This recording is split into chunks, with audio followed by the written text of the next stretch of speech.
Hello there, guys, and welcome back to my channel for a live reaction and player ratings live stream following Chelsea 1, Brighton and Hove Albion 1. Well, you see that over there? That's our title hopes gone. Yep, that's what happened tonight. That's what happened tonight. I'm upset. I'm angry. Do you know what I mean? But at the same time, I'm like, I don't know how tired these players are. Like, yeah, we can all say, oh, it's just an excuse. But it's also an excuse, like, how angry can I be at these people? Like, these people look shattered from minute 12. But at the same time, it's like, so the Premier League has decided to not do 5 subs because, you know, oh, the poor 14 lower clubs, they have lesser squads. So who's making the money? Making the money is an interesting title race. Just look at the F1 season, right? That's what makes money. You've basically given the title to Man City before the new year. Because the only reason we're in this situation at Chelsea, I'm not saying everyone, is because we can't sub players. Like, we are literally every other game, not even every other game, every game at the moment, we're having to sub off players because they're injured. Yeah, you could argue we could play all our youth players. But we're also trying to win the title, are we not? And so obviously our manager is going to try the best he can to play our best players. Maybe now he will just play the youth players because it doesn't matter anymore anyway. But until that point, hey, I mean, I haven't even seen the comments yet, and I haven't even gotten to Clutch and Pice yet. But hey, maybe you people disagree, and people laugh at Klopp. I think Klopp makes a very fair point. Burnley players don't go on international duty, half of them. Burnley players don't play in Europe. And yes, that's the luck of having the better team. And yes, you can invest in better squads. But no, you can't. Because financial fair play exists and Premier League financial restrictions exist. And players don't want to just sit on the bench other than when you have injuries. And you can't expect injuries to happen. But when they do happen, you're just screwed. You're just screwed. And I mean, we're going to talk about the players, obviously, because way too many of them were abysmal today. I'm not sure how much we're going to acquire. Oh, you could be tired. He could not. I don't know how much leeway we're going to give them, to be perfectly honest with you. But I know that I'm gutted, man. I am gutted. You know, for this, we brought Kante on. For this. And I'm not any blame to Kante, obviously. But this is what we brought him on for, to bottle it at the end anyway. My God. And Mike Dean, man. Mike Dean. How are you blowing the whistle on a foul when the ball was about to go into the net? Like, this is literally the point of VAR. Just don't blow the whistle. If it's a foul, it's a foul. I'm not sure. We only saw one replay, and that was from the camera high up. So I'm not sure if that by Mount was a foul late on or not. I'm not sure. But the point still is, if the referee doesn't blow his whistle, then VAR can at least check, was it a foul or was it not? This way, it's just like there's nothing anyone can do. And it's just stupid. And the only positive, literally, the only positive is Romelu Lukaku today. Because everybody else, well, maybe aside from Christensen and Chalobah, but that Chalobah kind of lost this man for the goal, so not even Chalobah. It's dog shit. Or was dog shit today, at least. And they really was. They really was. I mean, Ahmed says it was a clear foul, though. Maybe it was. I saw one replay from a camera angle high up. I saw Nizar Quintela, who was obviously at the ground, said he thought it wasn't a foul. I'm not sure how many replays he saw, obviously. What I'm saying, though, is that the point still stands that the referee shouldn't blow the whistle. Like, let VAR check. Like, you're literally impacting the game here. Like, what's the point in VAR if we don't do those things anymore? And I'm not even trying to sit here and find excuses. That's not the point. But if we're going to sit here and rate and criticize our own players, referee weren't good. But hey, we were certainly worse than the referee was, in my opinion. And Bissouma was certainly better than any of our players were. That's for damn sure. But hey, I'm joined by two very special guests tonight. Clutch, appreciate you for coming. You told me. Well, let's not get into that detail. God knows what boxes of Pandora we're going to open there. But anyway, cheers for being here. You as devastated as myself? Thanks as always, but yeah, I mean, it's once again the same problem that's persisted since Burnley. Our lack of finishing has cost us the title. I'm going to put it, it's past tense. We're not, unless City go on some insane run of just getting destroyed, which very unlikely to do, the title hopes are over for us. I mean, we have to take advantage of situations where we have the result we want in hand, and then poor finishing is what finishes us. We didn't play well today, and I agree with you when you talk about Klopp. Like, he's got a very good point. I mean, just doing what we're doing, we're asking these players to get injured. James got hurt because we have no other alternative. There's not 5 subs. People have to play 90-minute games when they've just played 5 back-to-back 90-minute games in a week and a half period. I mean, people are going to get hurt. It's going to keep happening. The fact that we don't have 5 subs already is a joke. Thomas Tuchel said that it's a joke. There's a lot of players I'm really disappointed with today, but I mean, we'll get into that later. I think it's just overall the same problem persisting, and we're doing the definition of insanity by not putting in positions or looking at certain things that we know are the problem. January is going to be very important. We're going to need probably a right wing back. We're probably going to need a left wing back. I don't know how long James is going to be out for, but a hamstring, we know for the last couple players that have had hamstrings, they've been out for almost a month at both times. So, it is what it is. I mean, January, we do have to back Tuchel, or Chelsea has to back Tuchel and give them what he needs to even have a hope.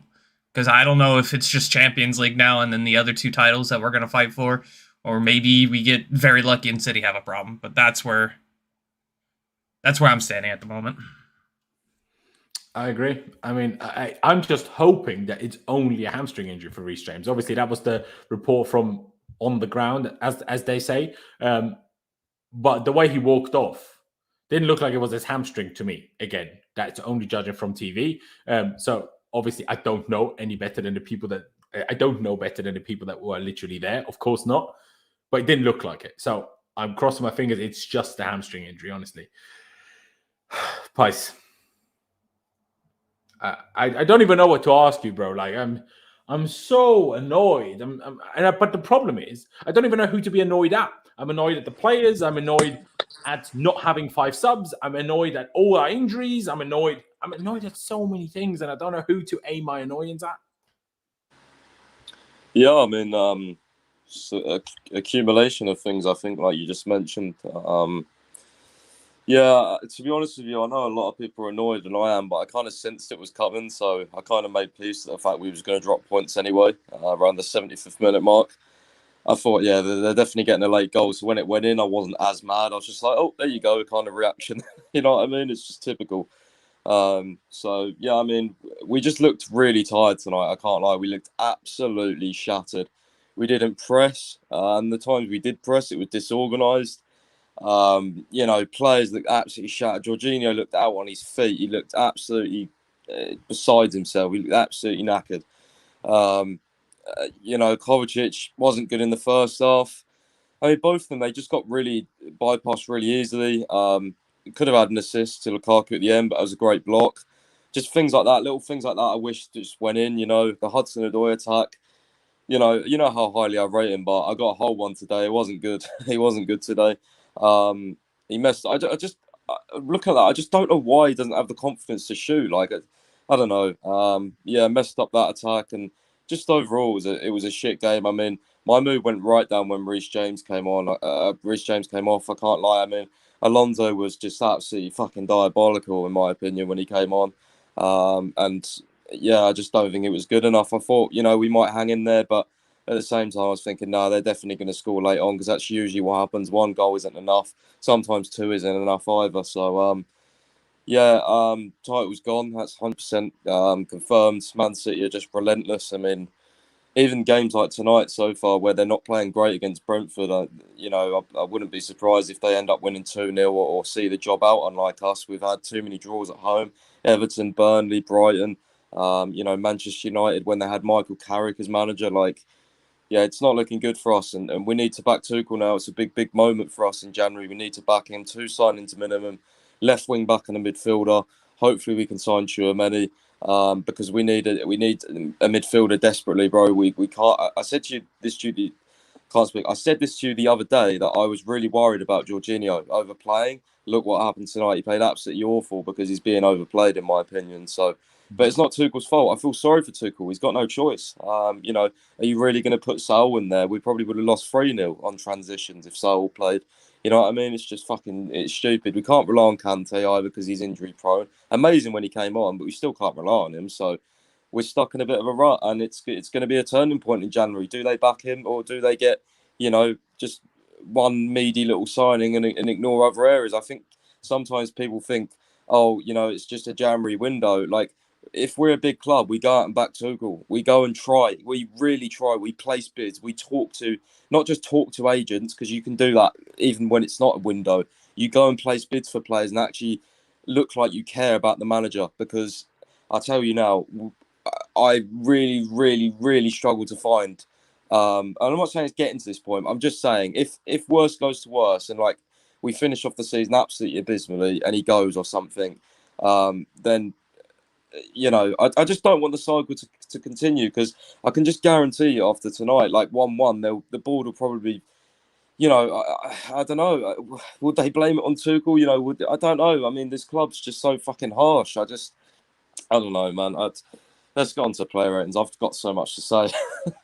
Yeah, honestly, that's it. Like, they're so like that. Like you just said, the whole January window, like the amount of players we would need to sign, it's just. I mean, it's just not going to happen. I mean, we need a left wing back. Who knows how long Reece James is going to be out for? Essentially, we need a right wing back. We need a midfielder. But if we sign Tchouaméni, he's still not the 6 that we kind of need, that we apparently need to change the back 4. So how much point is that? Do you know what I mean? Like, I want Tchouaméni, but if that doesn't allow us to change to the back 4, doesn't the whole thing make it pointless? I don't know. Do we need wingers or strikers? Because other than Lukaku, none of our players know how to actually score a chance. And I know Clutch is going to say Pulisic, but I'm going to disagree with Pulisic as well. Maybe slightly more than others, sure, but enough in the last 18 months? No. Do you know what I mean? I mean, yeah, they had a period, but that could, in theory, what we saw Pulisic post lockdown. I don't know if that was just a good spell or if that's his best that I want him to get back to. I don't know. It's been too long for me to know now. Like, and I'm not even critical of Pulisic today. Like, we'll obviously get to it, but I'm not even critical of him by any means. Like, he's one of the few players that I'm not annoyed at, particularly. I mean, people obviously have different opinions, but, and, you know, obviously you see a lot of, Jorginho this, Jorginho that, yeah, because it's now all Jorginho's fault. Of course it is. Of course it is. Because it's all Jorginho's fault, because we can never blame anybody else, because that's just the banter that we have at Chelsea. Sure, brilliant. Was he good? No. Was he awful? Yes. But was he the only one? No. Let me get the players up on screen, because the lineup was slightly interesting today. Like we touched on, Reece James was forced off injured with what could be a hamstring injury, apparently. What looked like a knee injury to me. But he started a left wing back, while Christian Pulisic started a right wing back, because apparently Alonso needed a rest more than James, even though James has played way more. Not really sure how that happened. I was sat here yesterday with Clutch and Charlie, and, well, Alex in the beginning, but obviously when we talk about the lineup, I sat here, Reece James needs a rest. I mean, if it's a knee injury, it's just unlucky. But if it's a hamstring injury, the guy needed a rest. He was so shit in the first half against Villa, only saved by the fact that he moved position for the second half. And honestly, I mean, Pai said Alonso was dreadful. Lamptey made more fun of Reece James than he made of Alonso. Like, honestly, he left him for dead every time. Every time. And I'm not sat here now criticizing Reece James, no, but the guy did, like, there was nothing left. And the same with Jorginho, like, there's nothing left in these players.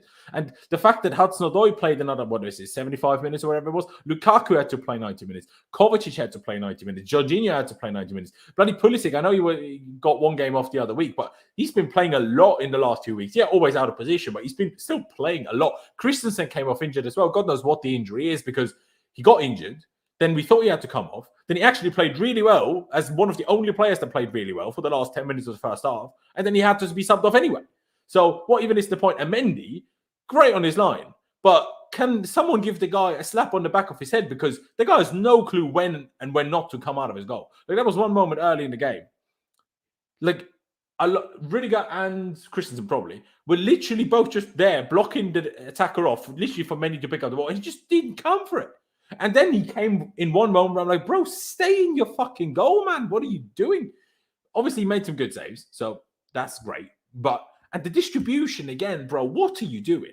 Like, it's a serious problem when the confidence levels in the team are even affecting the goalkeeper at this point, because there must be, and there's no other explanation. He clearly knows how to come out, clearly has decent distribution for the most part, just not at the moment.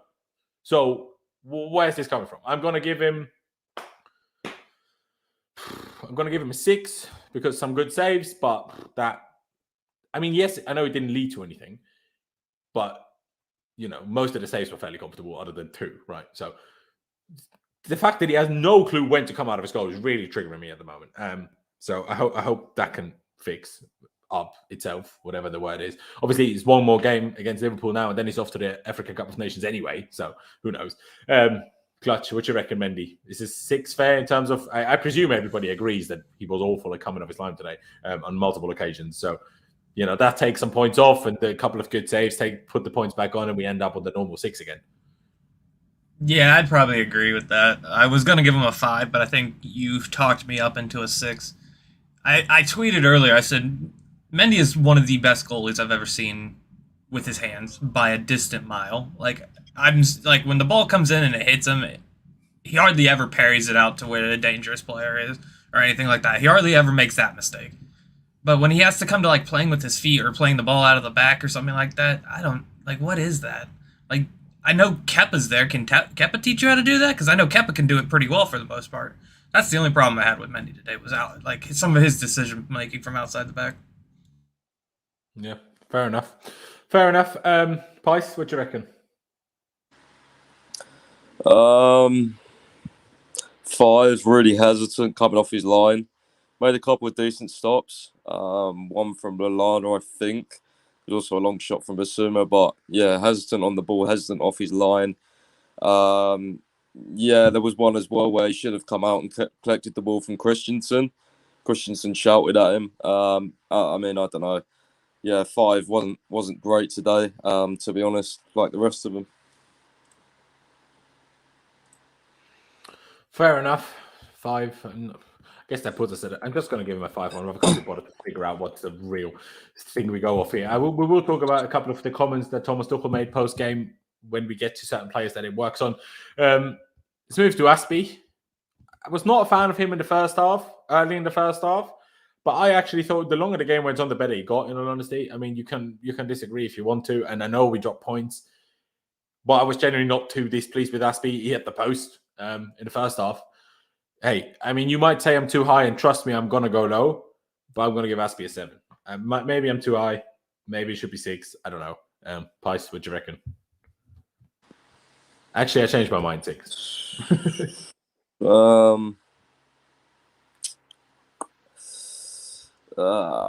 Difficult one.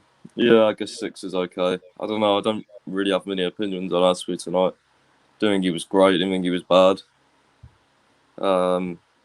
Yeah, 6. Sounds like a 6. That sounds like a 6. Class, what do you reckon? 6, 7? I mean, Abdul in the chat said 7 is all right. So I would say a 6. I mean, somebody said it in the chat. He did help Pulisic out a lot with the defensive work. So Pulisic wasn't so caught out in no man's land. You've seen if he was caught on a one-on-one, Aspie would kind of come out and help him a little bit, put the pass back into the middle or something, But I'd probably go with this. I'm going to go 6.5. You know what? I had a 7 originally. I'm going to give you the 6.5. Let's do that. I mean, I don't fully agree on Pulisic, but we'll get to that. Christensen obviously picked up that injury, which is unfortunate. I thought other than Lukaku was our best player. Honestly, I did. Obviously, only had 45. And Aspie had more in which he improved. If I gave Aspie a rating for the first half, I would give him maybe a 5 at a push. But I would have given Christensen. Christensen is, for me, a genuine 7. You could even debate higher, but we drew and we dropped points, even though none of that is his fault. And, we're going to get to Lukaku, so I'm not going to go higher than 7 here, but he was genuinely good. He genuinely defended really well. So it's not much to be displeased about with Christensen, honestly. Pice, what you reckon? Do you agree? Or want to give him a 9 for the first half, honestly. I mean, I want to as well, if I'm honest, but yeah, okay. Yeah, I want to give him a 9 for the first half. Thought he was amazing. Had something like, I tweeted out, had something like 2 clearances, an interception, a blocked shot. It was like he had a really good stat line in the first half, and I thought every time Brighton tried to go through the middle with Morpah, I just thought he mopped up brilliantly and he stuck his body on the line. Me personally, I don't think we can afford to lose him and Rudiger, but let's see what happens. I think we'll be in an absolute right mess if we lose both of them. We really will be. Ladies and gentlemen, though, before we move on to Clutch and his rating for Christensen, we've over 300 people watching, which I do appreciate, but cheer me up a little bit. Come on, smash the like button. There's only 40 likes right now, which is quite ridiculous considering there's more than 300 people. So go down below, smash the like button for me, please.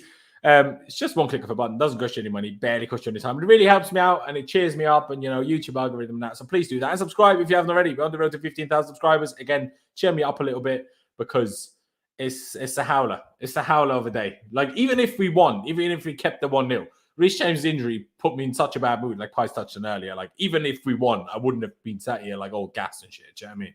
Like, so please cheer me up a little. But Clutch, what you reckon? I mean, I went with 7. Pies went with 9, which I don't even fully disagree with, if I'm perfectly honest, because it was good, right? He was very, very good. But it was the first half, do you know what I mean? And in the end, we bottled it. Nothing to do with him, of course, but it just doesn't feel right to me to give a 9. So how do you see it, Clutch? I'm going to go with an 8. I seen Pius' stats on Twitter when halftime hit. And, I mean, Christensen just looked the part today. I mean, even after he got hurt, which just looks like it's that back problem is flaring up again, he still kept playing. He still fought through it. And even after that was still clearing the ball, making all the defensive clearances he needed to. So, I mean, for me, he showed a lot of heart, and I do think we need to get him signed, as well as Rudiger, who I think was also really good. It's an interesting one. For me, Rudiger wasn't quite as good as Christensen. I don't really understand what he was doing with that header from Mason's free kick in the second half, why he was trying to head it in the middle. Just head it on bloody goal, mate. But sure. Defensively, did he do anything particularly wrong? No. But can we also ignore the fact that Lamptey, whether it was James or Alonso, took the piss out of whoever was on that side, and it's still also Rudiger's side who did nothing to stop it. So that's why I'm not going to go that high. But some of his passes, man, like, what are you doing? When he lofted that ball into the box to no one, I'm like, bro, I love your runs. Every now and again, shoot, sure, but don't try to be Fabregas. You're not Fabregas, so stop trying, right? I'm going to give him, for me, it's going to be the same 6.5 I gave Aspi. Maybe a 7 will be justified, but like, okay, let me quickly get some stats up here because we can say all our defenders weren't bad, but we can't just blame on midfield and wingbacks for the amount of chances and shots Brighton had today. Like, first of all, they had more possession than us. They had higher expected goals than us. They had 18 shots, 8 of which off target, 6 of which on target. We blocked 4 of their shots. They hit the bar once, even though that only scraped the bar. It was more at the top of the net, if you ask me. But still, like, they had so many shots, so I don't think we can sit here and say our defenders were brilliant because that's just lying to ourselves, honestly. Like, they had 18 shots, bro. Like, that's what we do to Burnley and shit. Do you know what I mean? Like, 18 shots. That's partly our defenders. So that's why I'm not going to go higher. You boys obviously free to pick whatever you want to pick for Rudiger's rating, but you did say you thought it was very good, Clutch. So what do you reckon? I want to go with a 7.5. I think there was like a period of like 15 or 20 minutes in that second half when they were absolutely battering us that he was pretty much one of the sole reasons why they didn't actually score on us. I think he stuck his leg in, I think, at one point, got a block. When I think Mendy went out and was outside the box, he was the guy who took care of the one-on-one, so the guy didn't have a free open shot at the goal. But I was going to go an 8, but since you reminded me, like, his passing was really dodgy, Lamptey did have him in a couple times. I'm going to go with a 7, actually. That's what I want to do, 7. Fair enough. Pies will be back in a minute, so we'll just move on. Let's do James first, I guess, and we can obviously add Alonso straight to that because obviously that sub was made in the first half. I honestly think it was shocking.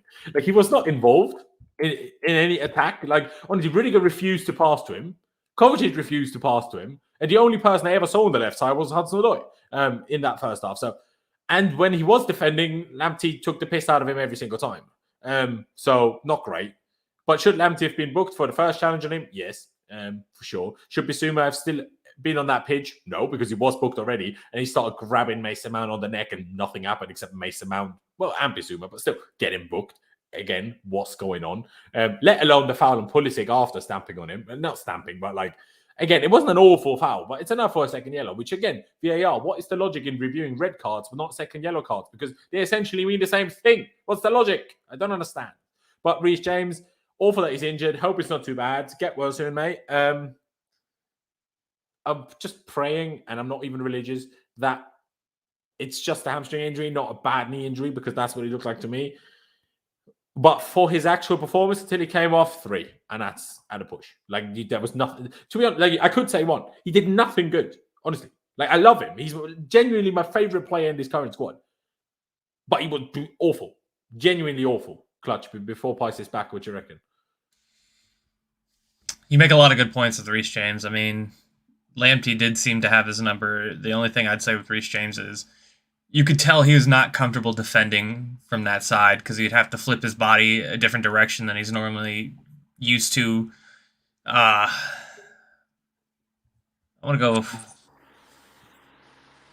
4.5 because he did not, and he had that one pass in the very beginning that he tried to curl in, but I don't know if it was a shot or a pass. So 4.5. Either way, it was bad because it went straight at the goalkeeper.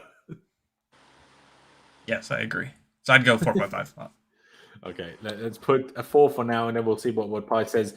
I gave Rudiger 6.5 Pice, and Clutch gave him a 7. I read out stats, how many bloody shots Brighton had, and to be honest, I think genuinely. I mean, Christensen, to be fair, because in the first half wasn't as many shots in the second half, so Christensen maybe just about deserves, even though obviously I said 7 myself, but even these numbers that we have on screen, I personally think it's too high because we allowed way too many shots.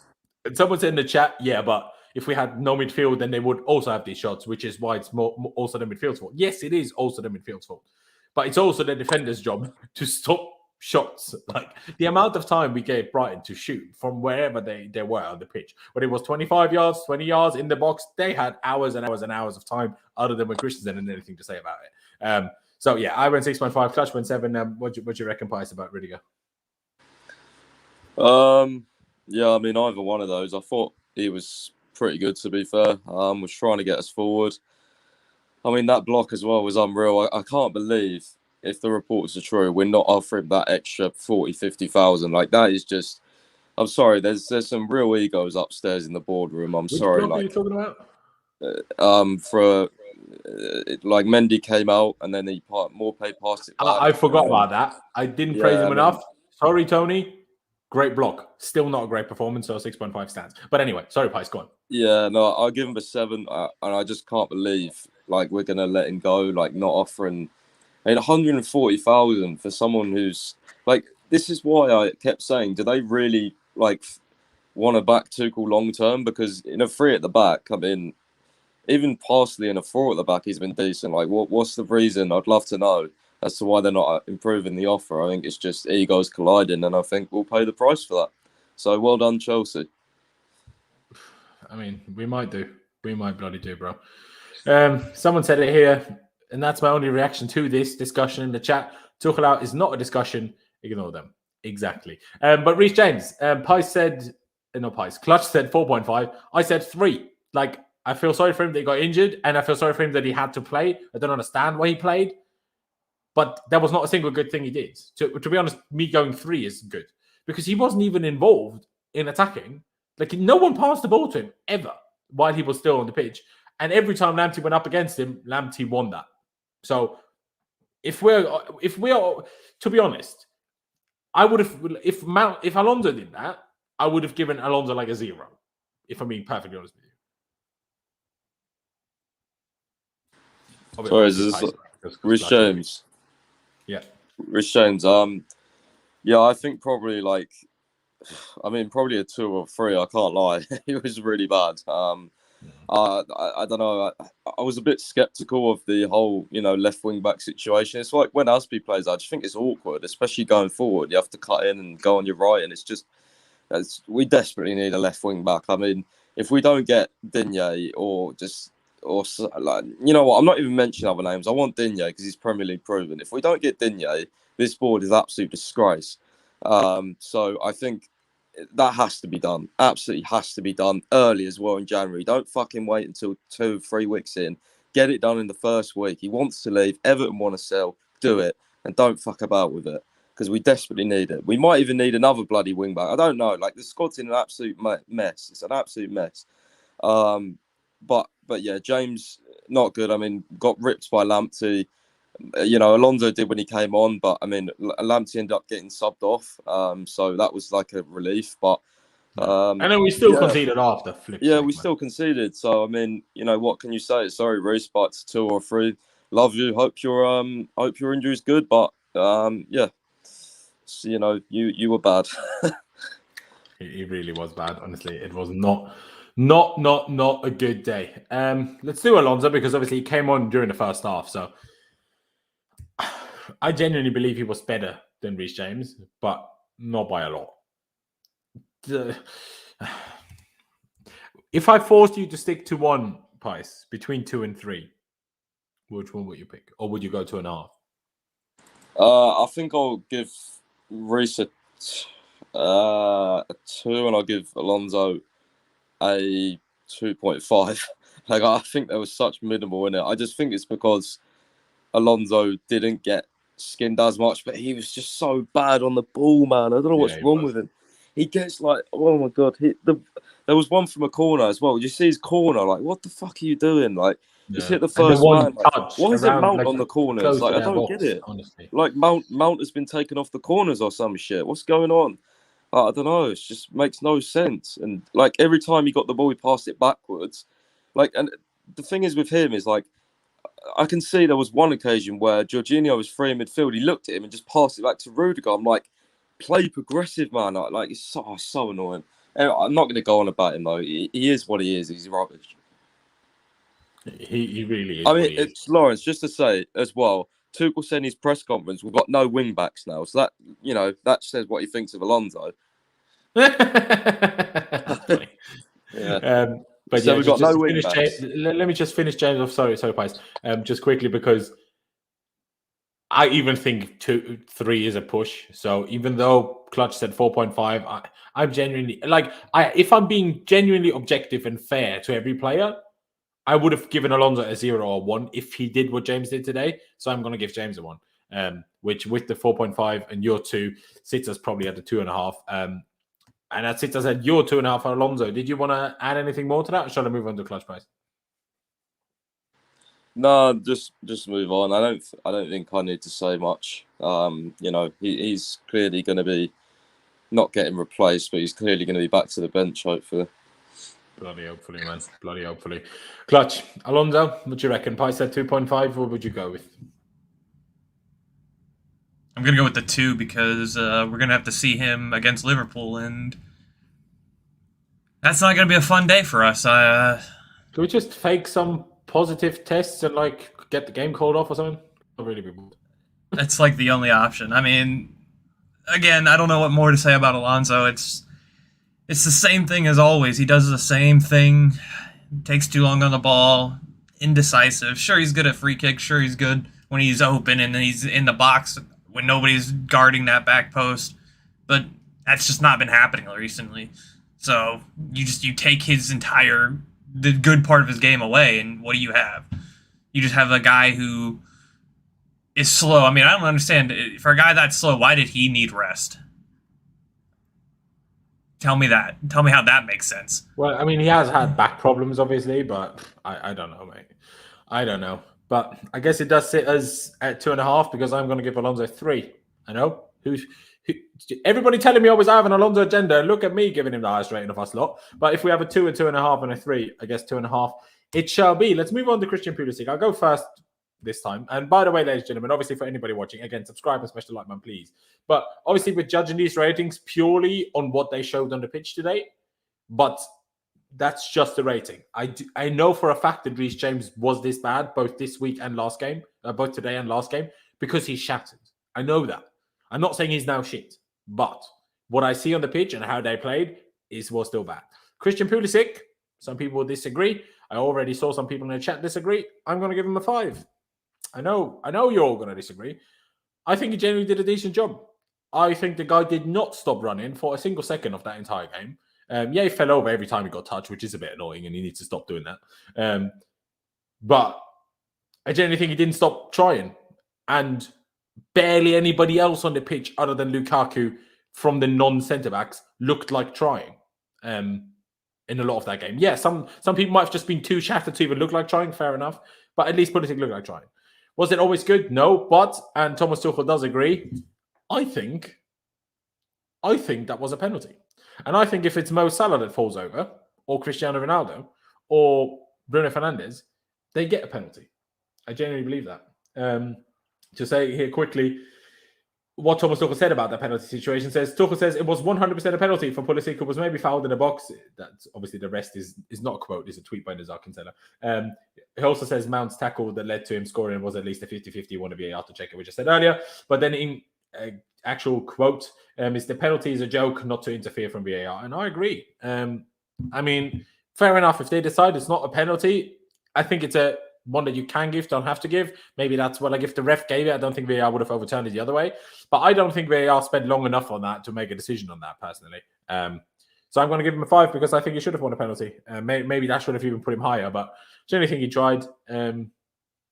Not good enough, sure, but hey, I never gave, like, I didn't, when Hudson-Odoi was playing there, I was like, at least he's trying. He's not doing this thing, sure. And it's not an excuse. I didn't give it to Callum as an excuse, and I'm not giving it to Pulisic as an excuse. But Callum has had in this position like 20-odd games now. Pulisic, this is probably like his 4th game here in that position for him, and never a full game until today. So, yeah. You boys can obviously disagree. Pice, what do you reckon? Praise him for his effort, but so bad on the ball, bro. So bad. He lost the ball so many times. I don't like. He just. I'm not saying he can't dribble, but it looks like it lately. Like, just can't get out. You're not wrong. You're not wrong. I don't know if it's just me. He so sucks at dribbling lately. I don't know what. Like, I don't know. I get it's not his preferred position, so I won't be too harsh on him. But yeah, I mean, 5 probably fair enough. To be fair, didn't do anything majorly wrong. Just didn't do anything majorly right either. So yeah, I think it's an average 5. There you go. Did you think it was a penalty or did you not? Oh, yes, 100%. I said it was a penalty when it first happened. He literally kicked his leg. It's the most obvious penalty I've ever seen in my life. And then you say, well, I mean, we obviously did nothing, but if we went 2 up, that game is done. So cheers, Mike Dean. Lovely. And let's guess who the referee for Chelsea-Liverpool is, who we already had in the last time we played Liverpool. Anthony Taylor, so that's going to be exciting times. But Clutch, what do you reckon? Do you think, funnily enough, that we're being nice to Pulisic, or what would you rate him? I think 5 is fair. I mean, I told you yesterday I didn't want him playing there because I didn't want to come back and have to say because I mean it's again, it's just not fair. Like, at least with Callum, I say he has the skill set. Pulisic isn't a crosser. He can dribble, but what's the end product going to happen after that? Like, it's just I don't know what else to say. Like, he didn't close the dude out for the goal that we ended up scoring. That only comes with experience of playing that position. He doesn't. That's not his thing. He doesn't do that. So I mean, put a player in a position where where they have to have some sort of experience in that position to understand it, and they're gonna make a mistake. That's just how it works. That's how. And at the end of the day, that it was 2 points that were cost because of that. At the same time, hey, I think he did all right. He should have had the penalty. It did look like he was out there trying. I agree his dribbling has been poor, but other than Kovacic, pretty much all of our players' dribbling has been poor. So, I mean, same. So you would go along with the 5? 5 is fair, yeah, I'll go 5. I mean, a lot of people in the chat seem to not be particularly happy about that. How was, Pulisic better than Alonso? I genuinely think Pulisic got beat less, and he's the one that's not an actual defender. So there's your simple answer for that. Was he getting skinned up? I didn't see that King Tiger, but fair enough. The whole we are on Pulisic now, so we will obviously touch on it again with Hudson-Odoi later. But I do need to say something about that clutch. I see what you're saying with the whole Hudson-Odoi is not clinical enough. Blah blah. I get it. But on current Pulisic form, there is no guarantee he doesn't have the same screw up as Callum on each occasion. There's no like. When was the last time Pulisic proved to us that he doesn't do the same bad things? Like, honestly, this is a genuine question, guys. When was the last time he didn't mess up? Like, in terms of close to in front of goal. Do you know what I mean? He scored against Juventus. Is that who he scored against? I don't think he did, mate, because against Juve, we had 3 academy goals and then Timo Werner later on. I'm trying to remember who he scored against. He scored against somebody recently. I mean, Average Joe says he had the assist to Timo. And again, I'm not saying he messed up every situation. Same like Hudson-Odoi didn't mess up every situation last game. Today he did, sure. But do you know what I mean? Like, what I'm saying is there's no guarantee Pulisic would actually do it any better than Hudson-Odoi. Yeah, you make a fair point. Maybe we should have tried it. Maybe it would have also been fair today to play Pulisic left wing second half and put Hudson-Odoi to right wing back. But then at the same time, Hudson-Odoi was also so shattered that would have probably gone even worse. At least Pulisic had energy to run.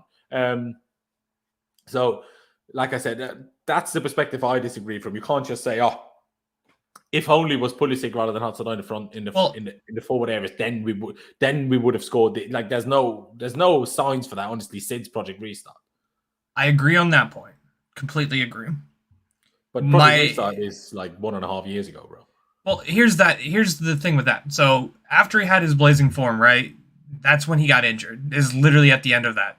At the Arsenal game, that's when he got injured. And it's one of the reasons why we probably didn't beat Arsenal, is because Pulisic was the best player on the field at that point against Arsenal. Yeah.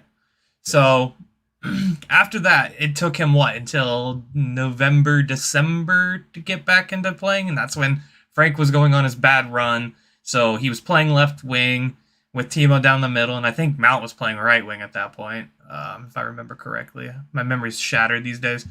But at that point, it was all over the place. And then Tuchel came in. And since Tuchel came in, he has not even had a run of games. So if we want to say, hey, these other players, they need a run of games in their position to actually show what they can do, then we'd have to say the same for him. I agree. That is where I'm at. I'm not saying that these players or he's going to come in and instantly fix a problem, because I don't think that.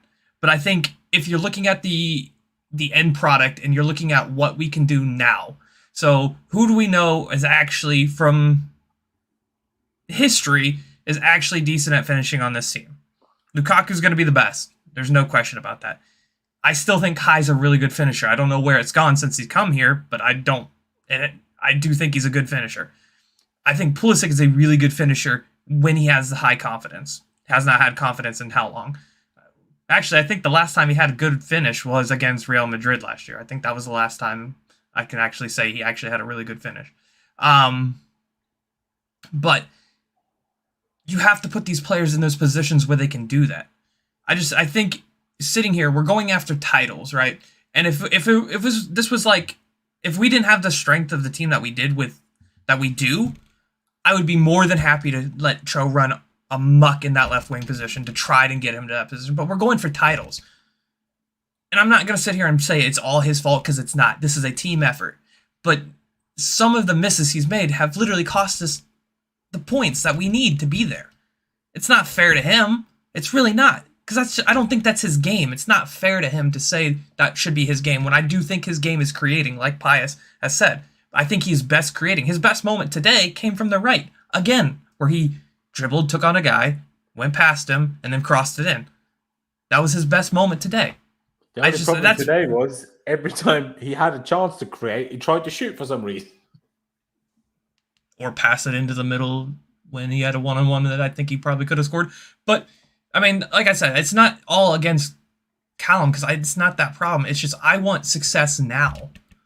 Do I think Pulisic guarantees it? No, but I think he gives you a better chance of success versus Callum Hudson-Odoi in that position. And that's fair. That's obviously fair. Hey, everybody is entitled to have their own opinion. I personally think that they don't take much from each other. I think it doesn't really make a difference. That's why I would have quite liked, if Hudson-Odoi had the energy, to switch it, because I think that would have been fair on both. Because it is factually a fair point that we shouted for months and months and months, play Callum left wing, and he deserves to play left wing. 100% he deserves to. And has he been amazing? Maybe not. But has he been good for the most part? I would say yes. But Pulisic has not played in his same favourite position. And I'm not going to say this is because of his nationality. I don't think it has. It might have something to do with it, but I'm not going to put it on that. But if we're being fair and objective, we shouted for it for Callum for months. So if we want to make a fair comparison between Callum and Pulisic, then we also need to give Pulisic the chance. Hey, it's the manager's decision. So if he doesn't, he doesn't. But then we can't make a fair comparison and say Callum's better than Pulisic or Pulisic's better than Callum, because we just don't know. we just don't know at this moment in time. We just don't. Pies, would you like to add anything to that, or shall we move on?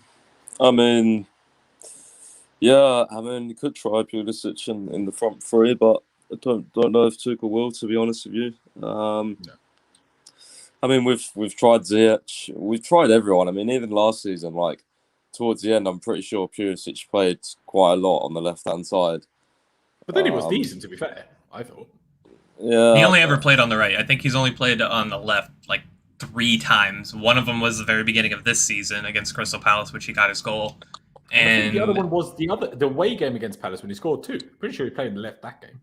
Yes, that is one of the other games. The reason why I'm not so big on pretty much any of these wide forwards really is because, like, all their scoring records are terrible.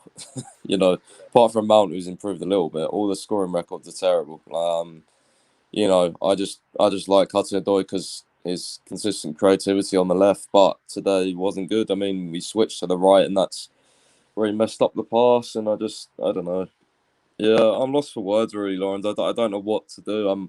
To be honest with you, I'm more thinking about like this whole what we're going to do in defence thing at the moment, because the attack's not going to change, to be honest with you, until at least the summer, and even then it's going to be dependent on sales. So yeah, great. Also, Reece James is on crutches, so we're pretty fucked. Doesn't sound like a fucking hamstring injury, does it? I knew it. No. Fucking fuming, honestly. Let's move on to Jorginho. Again, love the guy. Not good today. How much of that is his fatigue? I would say a large part of it. But at the end of the day, I can only rate what I saw. We will get to Thomas Tuchel's rating later, whether Jorginho should have played when he looked tired 10 minutes into the game. But that's a whole different discussion for later on. I'm going to give Georgie...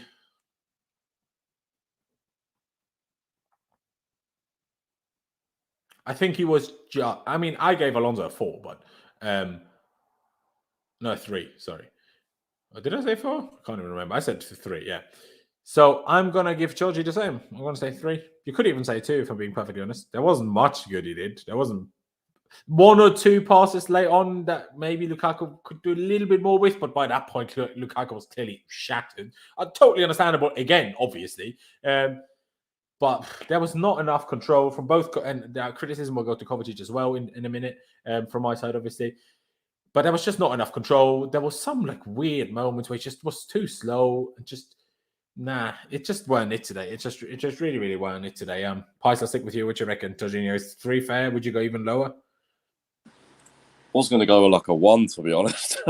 Fair enough, I mean, it was probably his worst Chelsea game I can remember in quite some time, but I do agree. I think context as well. Like, I did warn you guys. I said I was worried about Jorginho. I mean, he's been battling through with this fucking back injury, and it's not excuses, but, you know, he's been overplayed so much. He looked knackered. He looked absolutely shattered.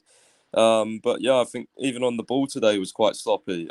We just got turned over in transition so much, you know, but that's happened a lot with the Jovic pivot. Usually, though, they get away with it because they're just so good on the ball. We dominate the games, but when we don't dominate games, which is very rarely, but we didn't today, it looks like an absolute mess.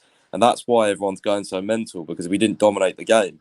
You know, these two have played in the pivot before. We've dominated, but they've had, you know, sort of 1 or 2 moments in the game where you think, you know, Kante would have been better. But it wasn't 1 or 2 moments today. It was pretty much every time Brighton got the ball. You know, when we went forward and they were on the counter-attack, you know, it's just too open. I don't know what happened. Yeah, tiredness, sloppiness, For Kovacic, as I said in the second half, was miles better. First half, he was rubbish. The second half, he was miles better. Let's stick to Georgie though for now. Let's finish Clutch with Georgie, and then we'll go to Okay, yeah. So you said one. You stick with the one, yeah?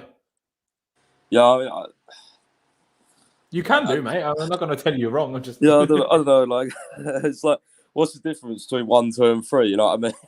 They're all like really bad. I don't know, like 2, 1, 3, whatever. He was just bad. That's the point. You know. There you go. Yeah, no, I agree. So Clutch, I put a 2 now. I said 3. Pice kind of said 1, but maybe 2. So let's see what you say, and then we find our conclusive rating, I suppose. You know, it would figure that when I put Georgie as my phone background by himself, that it would end up having a stinker like that today. So what you're saying is your fault. It's pretty much my fault. I'm pretty much guaranteeing I'm probably just gonna take it off any Chelsea player and just put it on SpongeBob. We should just give them all a 10 really, and just criticize Clutch. Put me on the side. I'll be okay with that. I'll take care of it. It's my fault. But yeah, I'd probably go with the 1. I mean, when he's bad, you got to call it. There was no control in the first half. Considering that we had no possession like at all, or they had more possession than we did, and we're the team that thrives and needs possession to win games because that's how we create chances, and we didn't have it. We basically relied off a counterattack today, and that's something we didn't do well at either. A lot of it comes down to him. That's kind of what he does in this team. It's his role. He is the guy who controls the tempo, controls the ball, make sure that things go the way it's supposed to go. And today, I think he was one of our worst players on the field. He might even be our worst, to be fair.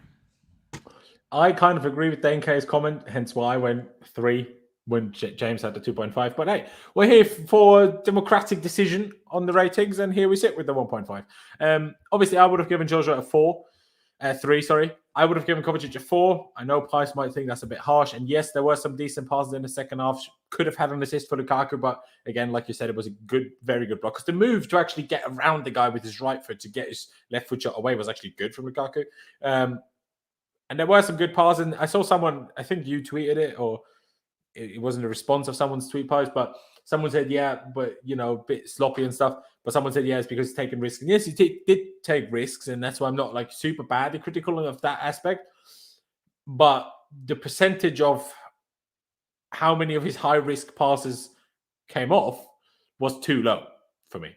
It's great that he tried it, and it's great that he had some pace on those passes and some he was direct and great.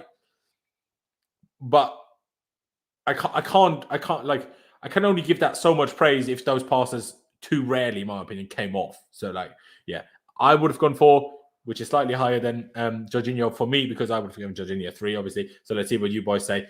Which I think now we're going to end up with too big of a difference between Kovacic and Jorginho, because I think they were equally as much to blame for us having 0 control in midfield. I don't think that's one more than the other, because they were both bypassed way too easily. Yeah, Cover did a bit more going forward, sure, but that didn't stop the whole midfield problem. Hence why that's what I'm going for. But Clutch, 4. Would you even go lower than that? Would you go higher than that? Do you guys think that pass to Lukaku was offsides? Do I think the pass to Lukaku was onside? Offsides. Didn't they call that one offsides? I'm pretty sure it was onside, but they might have called it offside. I thought they called it for the corner, but we didn't. Did we have a corner? No, Kovacic had a pass in the first half, or I don't remember when it exactly was. And I'm pretty sure they called it offsides, and I didn't think it was offsides personally, but I can't remember it, to be honest, bro.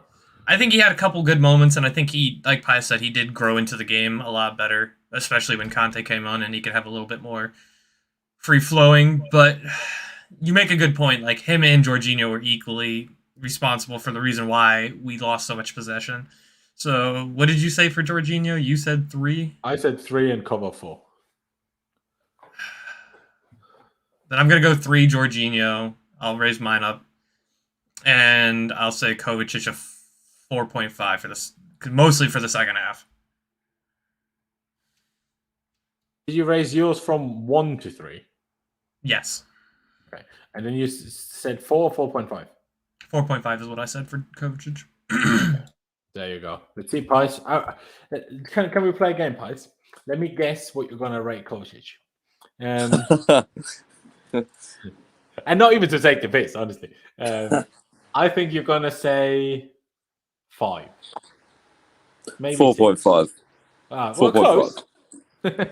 Yeah, no.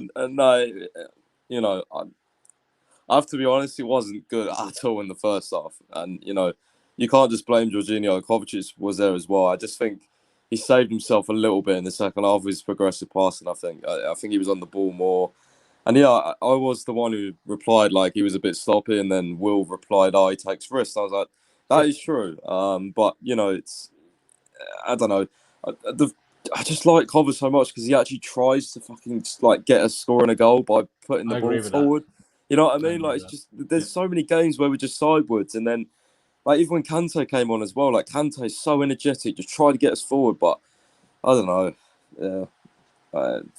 Just what you like in your midfielder, I guess. But yeah, not a great game today. I can't lie. No, it really wasn't, unfortunately. Before we get to Callum, because I mean, we'll see how spicy they get to.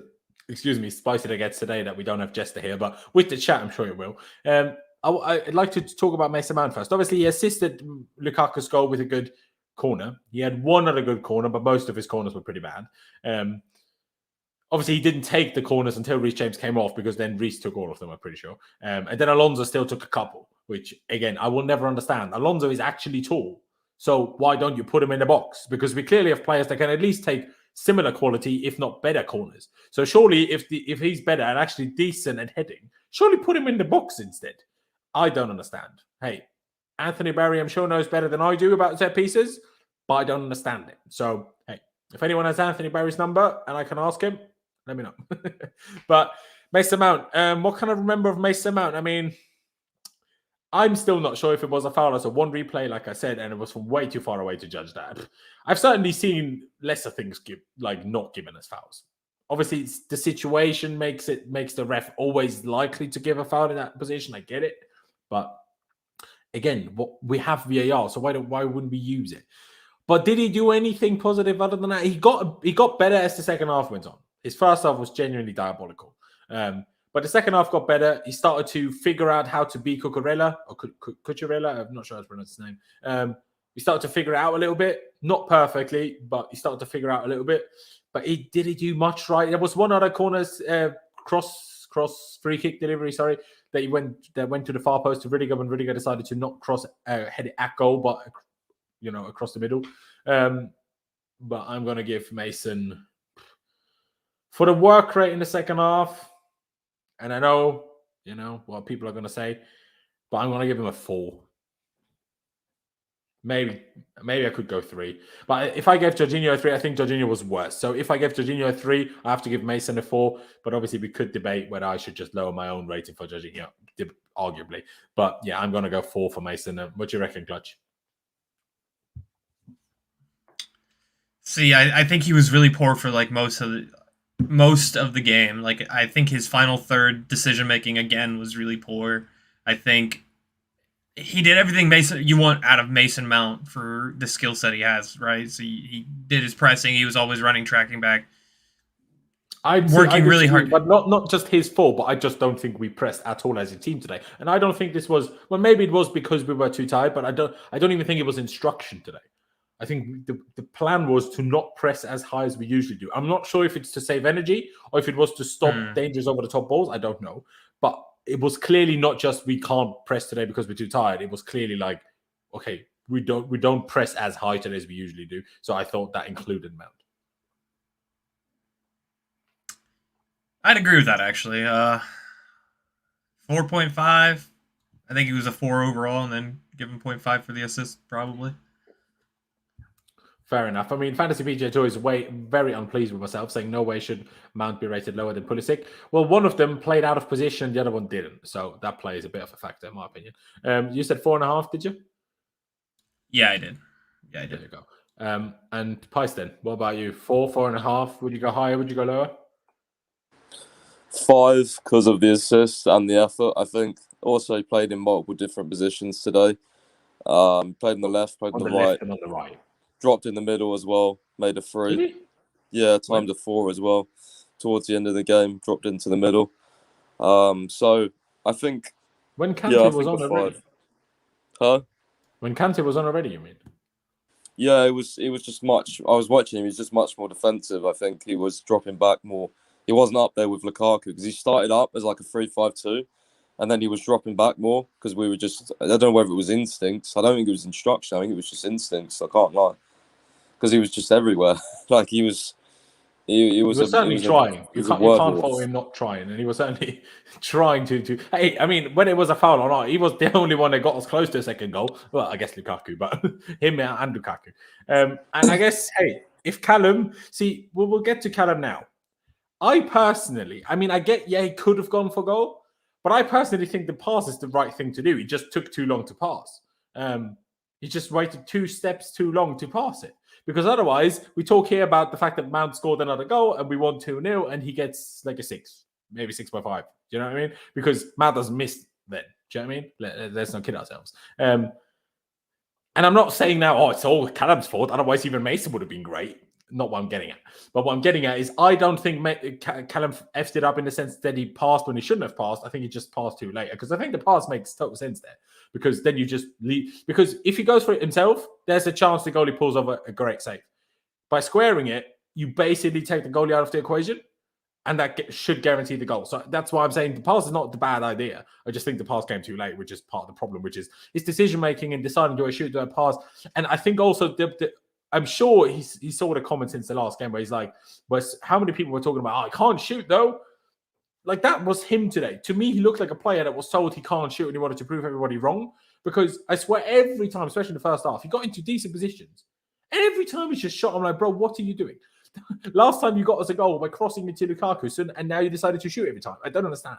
I'm not saying they were even necessarily always bad efforts, but he just looked like a guy that was just hell-bent on just, I need to prove everyone I can shoot today. That's what he was to me. I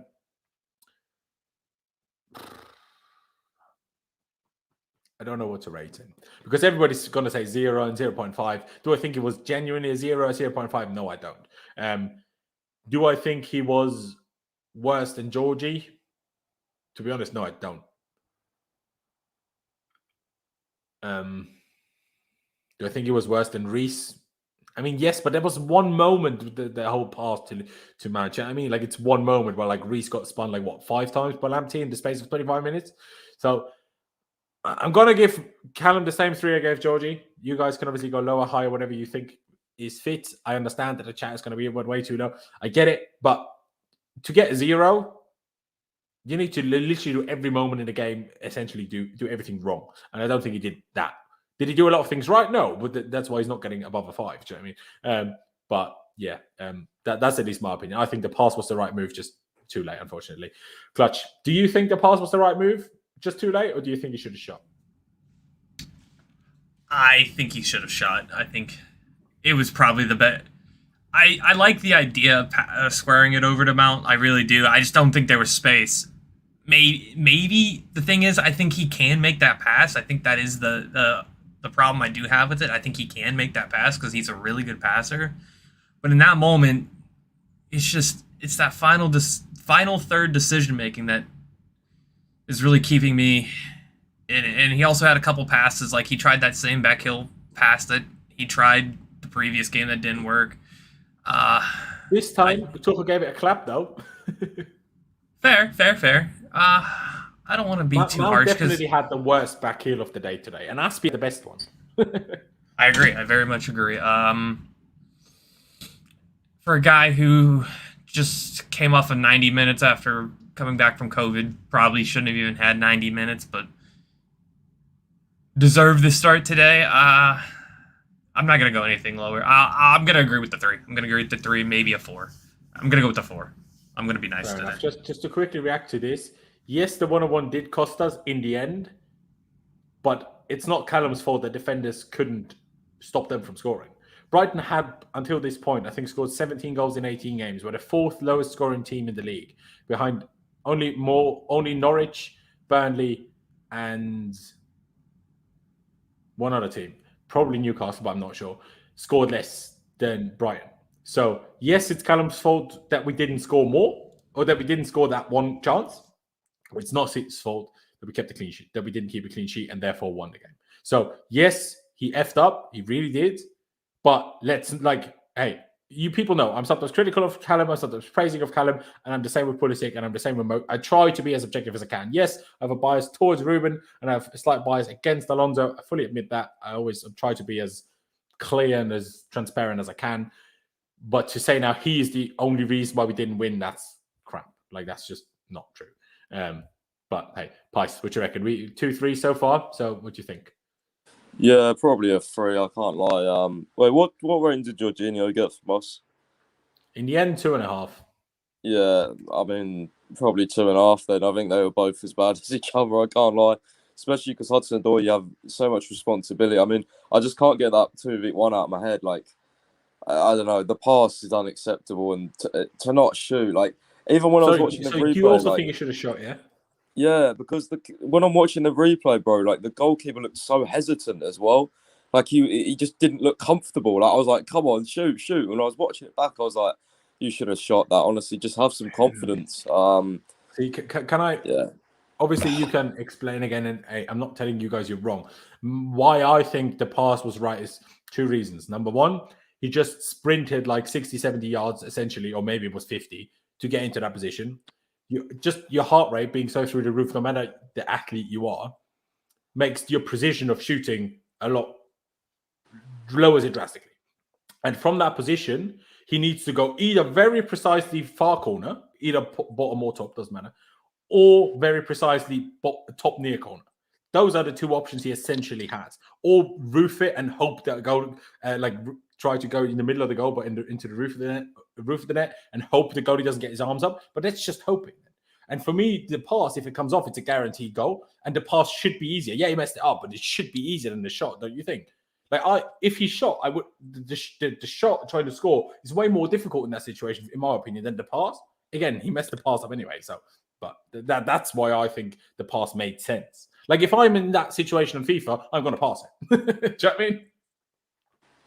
I think for me, he just had too much space not to shoot. I think it was too predictable to pass across. I think that's what the defender wanted as well, personally. Yeah. I mean, to be fair, Jester, Pice gave Callum the lowest rate of all of us, so can't really say much. Lukaku, though, only positive, really. People might disagree. I'm going to give him an 8. I really will. With the header, brilliant. Hold-up play today against Bern, who's about 7 meters tall from what he looks like. Brilliant. Could he have scored the last one with slightly quicker movement of his feet? Yes. But that was like in the 85th or whatever minute it was, when the guy shouldn't have played 45 in the last game, and definitely shouldn't have been playing essentially 90 even at that point today. So do I let him off for that? 1,000,000%.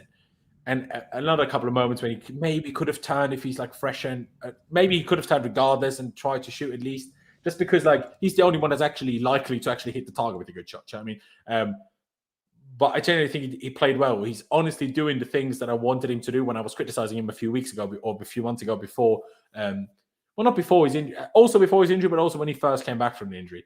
He's generally doing those things, and he's even saying those things in interviews. Like, I'm trying to be less static. I'm trying to move around. I'm like, yes, man, it's exactly what I want to hear. Thank you.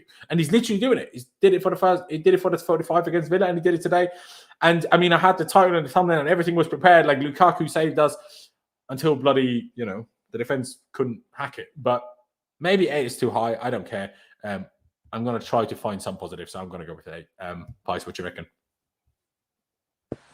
Yeah, I mean, I completely agree. I thought it was a really good outlet for us. Hold-up play was brilliant. Scored a great header. Yeah, I mean, I think he did. I don't think he could have done much more, to be honest with you.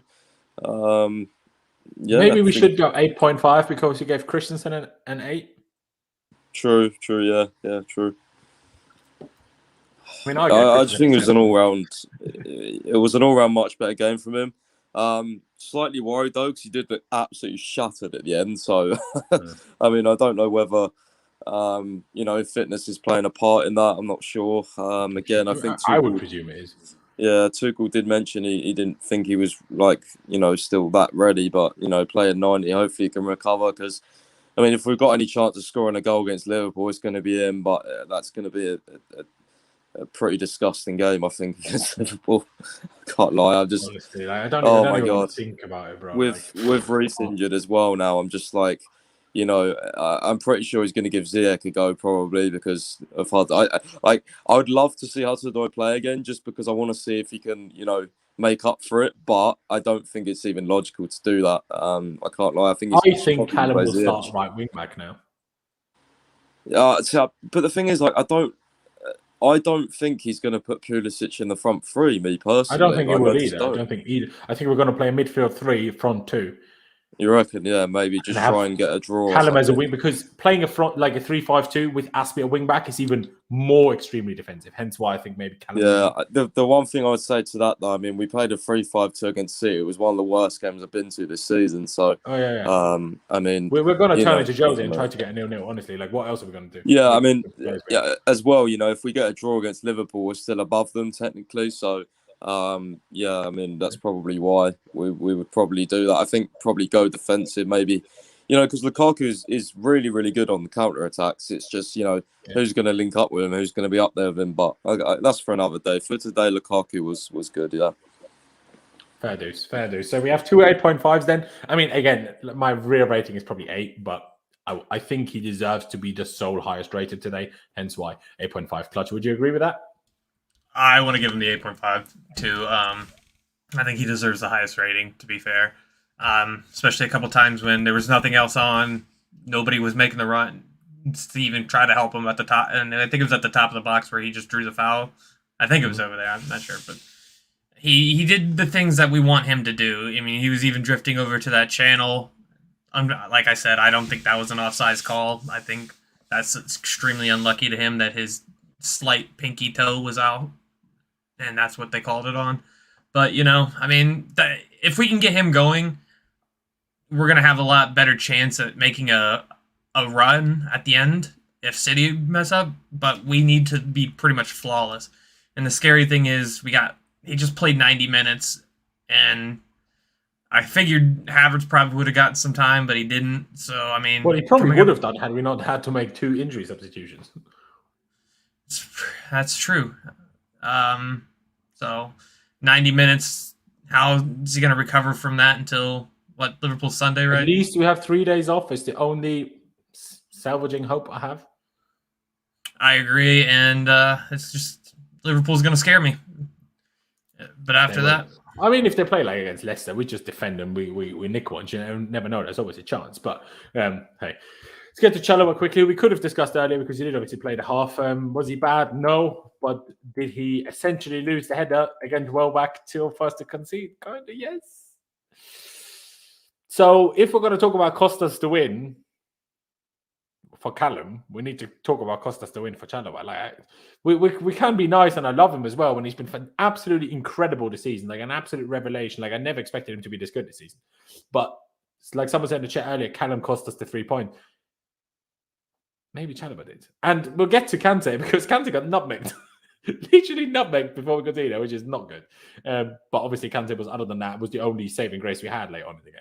But I'm going to let myself go last for Chalobah because I honestly don't know what to do with this situation. So, Pice, I'll make you go first this time. He wasn't bad except for when we conceded. Yeah. I don't like going first on this one. Yeah, I don't know. Like it's hard one because he came on, like he played pretty decent, but then you have the goal where him and Rudiger just didn't get to the header. So I mean, at the end of the day, it's a huge moment in the game. Withdrew. So how do you balance that out? It's hard. I don't know.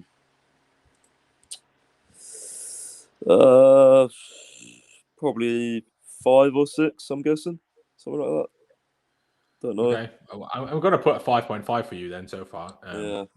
And then we see where we go. Let me just quickly highlight this. Obviously, Clutch, think about your answer. But CC Alex saying, it's hard to fault Chalobah when that Brighton goal was the only mistake he made today. It was exceptional until that point. I think you meant exceptional, even if you didn't spell that. But right, regardless. Yeah, but you contradicting yourself. You can't, hard to fault and mistake, aren't they kind of synonyms? So kind of contradict yourself here because it was a mistake, right? But again, 5.5 is what Pice went with. Clutch, what you reckon? If I got to be fair, I'm probably going to go with a 5 because, yeah, that did cost us points. And ultimately, that is the name of the game, is getting points. And if you cost us points, I got to rate you a little bit different. So I'd take a point. I'd say he was a 6 overall. Didn't really do much wrong until that time when he got beat by Danny Welbeck, which is still a funny sentence to me. Which is essentially Callum Robson or McGoldrick from I forget. West Brom. Well, West Brom from Sheffield United. Well, Sheffield United. That's the one I was thinking of. So I think Danny Welbeck is on the same time as that. So I'd probably go with a 5. See, I'm going to be harsh on you boys. I'm going to go 4 because, I mean, okay, no, I'm not. I'm going to go 4.5, so we sit on the 5 overall. But just because I personally think all three of, except I think Rudiger and Aspie are both too high. If I look back at that now, especially if we gave Mendy a 5.5, do I think that Mendy was worse than Rudiger and Aspie? No, really don't think that actually. But yeah, a mistake in the 91st minute or whatever it was, you just can't make that. And that to me isn't just 1 point down. Hence why I would have gone more down. But hey, let's level on that. And obviously, N'Golo Kante came on for Callum Hudson-Odoi, and Kante was good. I mean, he didn't look fully ready, to be honest. I think Tuchel would have loved to not have to bring him on. But when I say he didn't look ready, he didn't look as willing to sprint like crazy like he usually does. But he still was by far our best midfielder on the day, which is crazy. I'm going to give Kante 7 with a star, obviously. To be honest, when I think back to that lofted ball to Aspie and then Aspie back heel to Mason, not much Mason can do with that in the end, but still. It's just, if you watch it back and the fact that Kante gets nutmegged with a simple ball across the box, if that's Jorginho, the whole fan base slating him, I guarantee it. I guarantee. Like, you should not let yourself get nutmegged there. Like, don't, like, I'm not saying he's at fault for the goal, not by any means. Really, don't get me wrong. But you shouldn't get nutmegged in the 91st minute. From, like, and not even like from close distance. Not like it's like Messi when Messi nutmegged James Milner. It was like the pass came like 3-4 meters in front of him, and he didn't close his legs in time to stop the if he stops the ball, we win the game. We literally do, and he should have stopped the goal. So I changed my mind. I go into 6. I would have given him a 7 otherwise. Maybe that's harsh. I don't know. Let's see what you boys say. Pice, what do you reckon? Yeah, I mean, pretty much what you said. Thought he was really good. I guess the nutmeg's questionable, but yeah, I thought he was really good. Like, he changed the midfield when he came on. To be fair, it's just we desperately need another one. We know we need another midfielder, but yeah, I guess I'll go with 6.5 for Kante. Fair dues. Glutch, what about you? 6.5, 6, 7?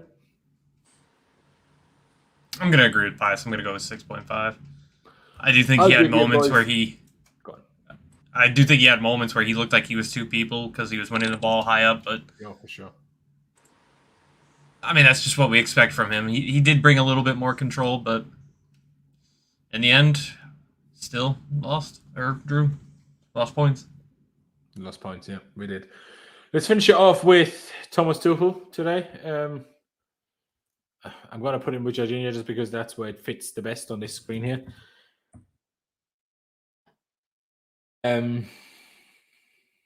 With the current like Rona situation and injury situation, I don't think there's much he could have done differently. Yeah, maybe start Chalobah and start Aspie a wing back if you didn't like Pulisic, fair enough. But I don't think Pulisic was bad enough to say, oh, that would have changed everything. Or play Pulisic in front 3, and like we discussed earlier, I don't think there was enough evidence recently to say, oh, that would have changed everything. The only thing I heavily disagree with is starting Reece James.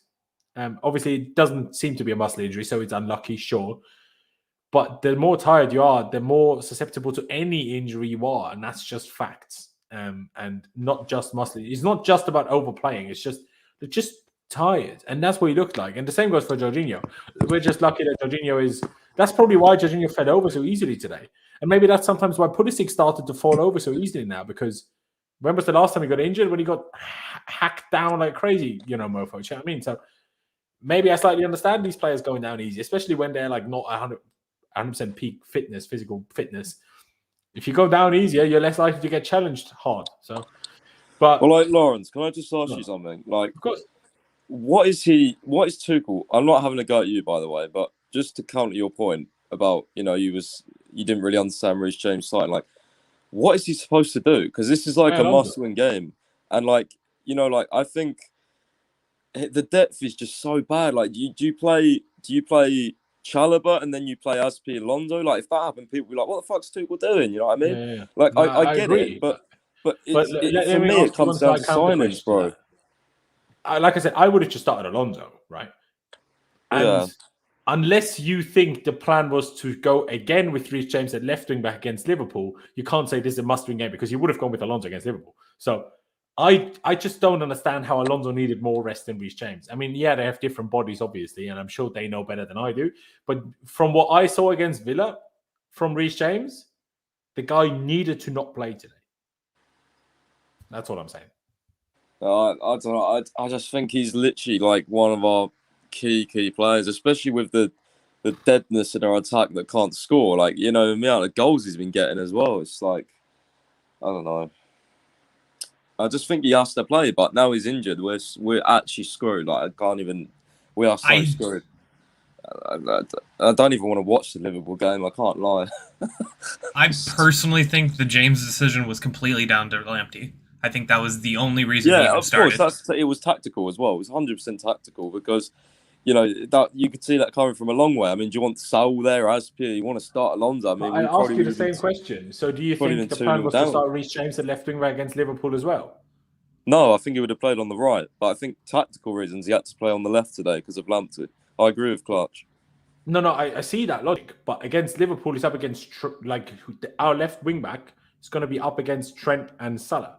So if you're going to change it for Lamptey, you need to change it for bloody Trent and Salah. I mean, I do agree, but at the same time, Alonso's got some like weird thing where he always pockets Salah. I don't know why. So we'll see what happens with that. That is a randomly true fact, actually.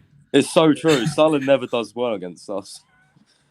Except when he scored that one screamer. I will say one thing, and my girlfriend mentioned it earlier. I think the one slight mistake in playing Reece against Lamptey is Lamptey essentially left us because of Reece, right? Let's not kid ourselves. So I think Lamptey probably tried hard against Reece. And that's probably half the reason why he beat Alonso less. Because Alonso, even a bad Reece, is still better than Alonso. Let's not kid ourselves. But, I genuinely feel like psychologically, the fact that James is kind of the one that forced Lamptey in his head probably to leave, I think psychologically probably made him try even harder. Hey, maybe I'm purely speculating here. I will get to one other comment by Dan K here in a second, and I'll let you speak in half a second as well, Clutch. Rex Rubin, again, appreciate your donation so much. If that header missed and Joe finished it, everyone will be giving TT masterclass scores. What can he do more? I mean, maybe I made it sound like I'm going to go worse with the rating than I am, because I'm not going to even go that low. I'm just saying, I don't think he could have done much, other than I personally think he shouldn't have started Reece James. Other than that, I don't think he could do much more. But yeah, and just quickly, Dan K saying, how good was Lamptey today? He was. In need of a right wing back, anyone, if Reece James is out for a while? Brighton isn't exactly that rich to not be able to be convinced. Because, I mean, getting Livramento out of Southampton now already is a bit early. We just sold him 6 months ago. And the whole buyback clause doesn't come into effect until 2023. So that one probably can't do right now. But if we're talking about wingbacks, right wingbacks, put a cheeky offer in. I'm sure he would love it. Maybe he wouldn't, because he knows once Reece is back, he's still second fiddle. But he knows we have so many games and he knows Aspi isn't good at wingback, Pulisic isn't good at wingback, or isn't great at wingback, Callum isn't great at wingback. So there will still be plenty of games to come. But hey, so my rating for Tuchel, I'll let you just speak in half a second, Clutch. I'm gonna rate it like a player, so I'm gonna go. That's why I usually often don't go as high as Pies does, because Pies and Con as well, they often go for like 9s and 10s when I would have gone like 7. Because same with players, I start at this. Maybe I should start at 5s, but I start at 6, and then or 5.5. And if you do well, you go up. If you do bad, you go down. So, hence why I'm gonna give him a 5. I don't think much of I don't think he's to blame for us not winning. I just don't think he should have started Reece James. Hence why I'm not going to go 6 or something. But obviously, you boys are happy to disagree. I'll go back to you last, Pice, but Clutch, you were going to say something as well, and I interrupted you. And obviously, give me your rating for Tuchel as well. It's just, for me, I don't know what more he can do. Like, as much as I think there's other things we could have done, like, even I was like, yeah, you got to start Callum at the left wing. He did contribute to 3 goals, so that's fair. I understand the hesitancy with playing Alonso against Lamptey again after Alonso got absolutely thrashed the last time those two met. I get it. I even get to some extent playing Pulisic on the right. I really do, because I mean, there's not many other options. I come down to, for me, it's changing things. And today I can't even say that because he had 2 injuries that he had to sub for. So, I mean, I can't even say, hey, make a change here or there to fix the problem up front or something, because we just couldn't do that. We had to sub for Christensen. We had to sub for James. So you had 1 sub going on from the 45th minute. And, I mean, obviously it was going to be Kante, because Kante is going to be the guy who's going to seal the game off, because that's one of the reasons why he's playing all the time. But I'd probably go with a 5, because I don't think you can blame him for a lot. So that's where I'd probably sit. Fair. And then you, Pice, what do you reckon? Wait, what did Clutch give him? I didn't hear him there. 5. You said 5 as well, yeah, Clutch? Clutch? I'm sorry, what did you say? Pice wasn't sure what you said the rating for Tuchel. 5, sorry. Yeah, I was going to give him a 6, I can't lie, but I think I'm going to be outvoted. No, if you go 6, it's going to be 5.5. Yeah, I'm going 6. I'll tell you what, I'll change mine to a 6, Pius. We'll make your day a little bit better. All right. Well, yeah. that still leaves him at a 5.5, though. We can team up on Laurenz. We're all for teaming up on Laurenz, you know, so. All right. I see how it is, boys. I see how it is. Just quickly, because people are talking, obviously, when I said this about Tarek Lamptey, people were like, what about this? And someone asked, I would love Clutch's opinion on this, because you are American. So, Clutch, what is your opinion on this? No. That's my only opinion, is no. Fucking hell, we are fucked. If you want somebody who is a lot, I mean, the only thing that Dest has that I think would actually redeem him in like the same way that I would say Alonso is he's actually a lot faster than Alonso, so he's not going to get burnt. But you're asking a guy who, one, is not very good defensively, which is why he was playing right wing for Barcelona for so long, is now you're going to have this guy who's not going to play defense. You're going to have Alonso on the other side not playing defense. Really for Barcelona, does he? Not anymore, not since Xavi arrived. By the way, Clutch, can I just say something? The reason why I had that reaction is because I think it was, who was it? Oh, God, I need to get my sources right now. Anyway, one of the top sources yesterday, I think it was The Athletic, said that Chelsea love Dest. So if you're saying no straight up, I'm just instantly worried. Like, I mean, here's the thing. Offensively, I even think he's going to offer a little bit, because Alonso's offensive output is basically down to him arriving in the box and then hopefully he's open. You don't need to sugarcoat it, bro. Alonso's offensive output is equally 0 as his defensive output. And it has been since the Palace game. And that was the first game of the season. I think Dest's biggest strengths is he can actually dribble pretty well, and he's got decent pace, and I think he can cross the ball. So I think if you're looking from the outside and you're looking at this system, sure, Dest can work in this system. And he's had good games, but from what I don't watch a lot of the United States soccer games, because, I mean, unless Pulisic's playing, I pretty much don't watch it, because I could care less. The only other player I'd even care about for United States is either Brendan Aronson or Giovanni Reina, but Giovanni Reina's been hurt.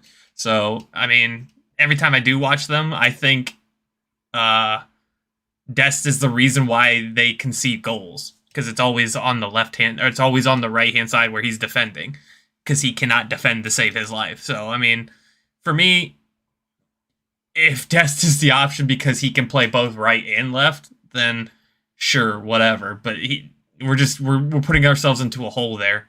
So yeah. And Johnny, yes, he did say soccer, but only because he said US men's soccer games, because otherwise it's like football games. Well, everybody's confused. I mean, obviously, Pice, you can give your shout on Dest in a second. For me, Dest as a right wing back backup while Reece is injured. I don't have serious problem with that theoretically. I think as a wing back with a back three behind him, I think he can probably do a job. I don't think he's bad. He's a decent dribbler. He can cross a ball. I'm not sure if what Ritz said earlier, Ritz Ball said, is that I'm not sure. Has he played right wing since Xavi has turned up? Wasn't that before under Koeman still? But anyway, maybe I'm wrong. He played like once or twice under Xavi, but it's never been a regular. Was it a right wing? Like yeah, I think his first game it was right wing. I think that was because they didn't have. I think I only check up on it every once in a while. I don't even follow a lot of Barcelona stuff, but I think when I did check up, it was his first game. I think Fati and whoever they have there playing now, I don't know his name, but they have somebody else playing there now. It's not Dembele. God knows, one of their weird youngsters that they have, and everybody's hyping them, but they're seventh, so can't be that great, can they? Yeah, and then after that, we played all our youngsters. We came top 4 with Lampard, so you know. Just want to make sure that we know that Barcelona is really bad this year, and Dest has not changed anything for them, and that was like their only signing last year. Just so. Did they? Other than losing this past summer, was he not there last season already? I think it was last January. I think. Might have been. And someone said, Global CFC said, the Ajax right back is very good. Well, who's the current Ajax right back? I have no idea, to be honest. Mazraoui, I think his name is. There you go. See, Pies with the knowledge. I love it. Like I said on Pies, with the back three behind him, I think he's probably decent on the right. Alex, your expert, told us yesterday what my belief was, but a lot of people still say, but he has played on the left, and it's true, he has played on the left, and there's nothing wrong with that. But how your expert explained it well yesterday, it's like, well, yeah, it played on the left because Barcelona don't have a single other left back other than Jordi Alba. When Jordi Alba is unavailable, they need to play someone there. And that's when they play bloody Mingueza, or whatever his name is, at right back, who's actually a centre back, and play Dest at left back, who is actually a right back. And, and even that then is not having played left wing back. That's having played left back in a different league. So I'm not going to sit, and I know the Athletic has said, yeah, but he can play on both sides. And Chelsea probably think he can play on both sides, hence why they're looking at it. But are you talking about Ezal Zauli? I'm not sure who that is. So I'm not sure if I'm talking about him because I didn't talk about anybody other than this. But anyway, so for a left side option, which we need even more so because Chile is still, maybe Reece's injury is just as bad or even worse than Chile's, but I hope not. Fingers crossed, touch wood. But so we need a left side more, and then that's why I don't want Dest. Like that's crazy to me. Cancelo would be amazing at Chelsea. Yeah, Johnny. Well, I would also love to be, 7 90 foot mil tall. for him. Happen either. Sorry, Clutch, go on. I said if you want to get him, you're probably going to have to pay 90 mil for him. He's one of their best players this year. I just don't think it's going to happen. Like, why would City ever agree to this? And why would he agree to this? Like, why would he go from the team that he's literally about to win the league with, that we've all agreed on, to us who just bought it? So, I think if I really hope this isn't, but if Reece James ends up being like a multi-month thing where he's hurt, I think you go for Digne for the left, who's still the guy I think you should go for, and then somehow miraculously get Livramento back, however you do that. Whether you pay them double what we paid for him or whatever. That's not happening. It's not happening, but that's what also, I want to happen. Especially if we have a buyback clause that becomes active in 18 months. I mean, to be honest, like with the whole right wing back discussion, if James is out, it's going to be someone who, if he's out long term, like I'm talking like 2, 3, 4, 5 months, then it's going to have to be someone that they've scouted or Dest. But I mean, I just don't even want to really get into that because I mean, Chelsea scouts. I'd rather put my pin. I'd probably put pins in my eyes and trust them. To be honest, we got Saul because of them. I mean, at least with Digne, you know what you're getting. He's played here. Everyone's watched Luka Digne over the years. With like Dest, you don't know what you're getting. One thing I'm now worried about is if we do decide we need a replacement for Reece as well, that means we're not going to sign Digne, but recall either Emerson or Martin and only spend money on the right because we have people to recall. True, most likely, because the Athletic said that's plan B. Martin is not ready. I've talked to so many youth accounts that have said he's not ready. And Emerson's like, with Emerson, I like Emerson, but what the fuck are you going to call him back for when Tuchel never rated him over Alonso in the first place? Like that, it just doesn't make sense. You know what I mean? Surely Tuchel would just go back played center back Alonso before he played left wing back. You know what I mean? Like Tuchel never rated Emerson, so where, like, where's the logic in that? I just don't. If that happens, I'm just gonna be like, what? Like, even though I'll like it, I'll just be like, wow, what's the plan in here? Like, oh my god, I can't wait for January because it's gonna say so much about this board. I cannot wait. I can't wait to call them out if they fuck up for Tuchel. I'm very scared. Yeah. I mean, Johnny said Chelsea should get the Brentford scouts. I agree. Maybe we should. And Ritzball said we need a left wing back and a right wing back, Laurenz. That I know, that I get that. But the whole point about Dest is that he can play on both sides. But if we need one on both sides, that's irrelevant because we need him to play on one side. Do you know what I mean? We still need another one for the other side. But ladies and gentlemen, as usually, this has been a lovely therapy session for me. I'm now less annoyed, so thank you, boys. I appreciate it. I appreciate everybody in the chat as well. Obviously, Laos mentioned Theo Hernandez. Well, yeah, I love Theo Hernandez, and apparently we've been told it costs 60 million euros, which, in my opinion, is surprisingly cheap. So I would take that like a heartbeat. 60 million euros. He's sat on the bench. One of the Milan sources that I followed during the summer is really good. They said earlier, I think I tweeted it under one of my posts that. They basically rejected an inquiry and that they told us he's not for sale. They want to get him contract to 2026. So I think we can rule that one out as well. Yeah, but less like a bit like with Rudiger and us now. If we come calling, wasn't Inter in the same way? Like, didn't Inter say that? Huh? Didn't Inter say that Lukaku was not under sale for any? Yeah, and Inter's true. Yeah, good point. There you go. There you go. They said I think we can get any deal done, but I think. If we're willing to pay, you know what I want to say as well. We're debating all this. We don't know how much money we even have to spend because we're such a we're such a sell to buy club nowadays as well that it's like kind of embarrassing. Like we can't. I don't see a situation where we just go out and splurge. Like none of that ever gets revealed to us. You know what I mean? Unless it's like inside sources every once in a while. Like Chelsea have roughly this one. Like.